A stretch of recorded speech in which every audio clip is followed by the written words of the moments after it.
They see my disability, I see my ability. They call me disabled, I call myself differently abled. There are some incidents that happen in your life. Those incidents break you, deform you, but they mold you into the best version of you. And the same thing happened to me. I was 18 years old when I got married. My father wanted me to get married. And all I said was, if that makes you happy, I'll say yes. And of course, it was never a happy marriage. Just about after 2 years of getting married, I met a car accident.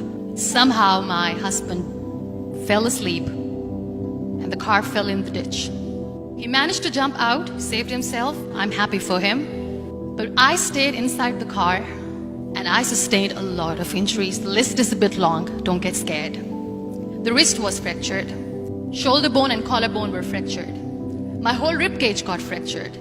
And because of the rib cage injury, lungs and liver were badly injured. I couldn't breathe. I lost urinary bowel control. That's why I have to wear the bag wherever I go. 3 vertebrae of my backbone were completely crushed, and I got paralyzed for the rest of my life. I finally ended up in a hospital where I stayed for 2.5 months. I underwent multiple surgeries. One day, doctor came to me and he said, well, I heard that you wanted to be an artist, but you ended up being a housewife. I have a bad news for you. You won't be able to paint again because your wrist and your arm are so deformed, you won't be able to hold a pen again. Next day, doctor came to me and said, your spine injury is so bad, you won't be able to walk again. Because of your spine injury and the fixation that you have in your back, you won't be able to give birth to a child again. That day, I was devastated. I asked my mother, why me? And that is where I started to question my existence. Why am I even alive? And that is where I realized that the words have the power to heal the soul. My mother said to me, this too shall pass. God has a greater plan for you. I don't know what it is, but He surely has. And in all that distress and grief, somehow or the other, those words were so magical that they kept me going. One day I asked my brothers, I know I have a deformed hand, but I'm tired of looking at these white walls in the hospital and wearing these white scrubs. I'm getting tired of this. I want to add more colors to my life. I want to do something. Bring me some colors, bring me some small canvas. I want to paint. So the very first painting I made was on my deathbed, where I painted for the very first time.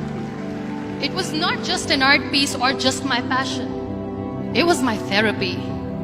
And then I was discharged and I went back home. And I went back home and I realized that I have developed a lot of pressure ulcers on my back and on my hip bone. I was unable to sit.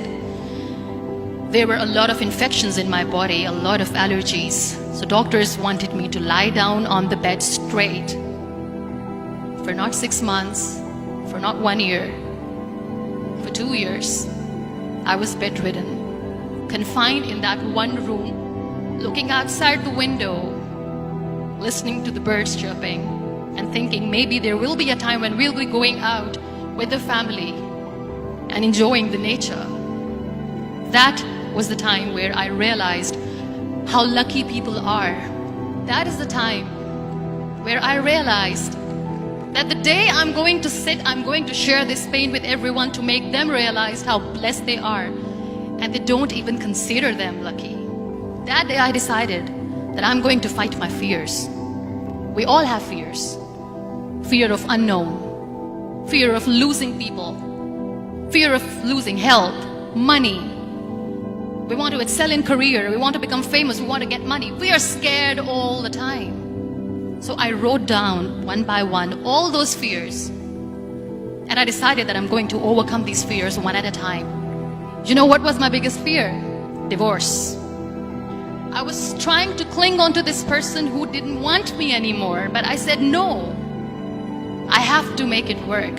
But the day I decided that this is nothing but my fear, I liberated myself by setting him free. And I made myself emotionally so strong that the day I got the news that he's getting married, I sent him a text that I'm so happy for you and I wish you all the best. And he knows that I pray for him today. Number 2 was, I won't be able to be a mother again. And that was quite devastating for me.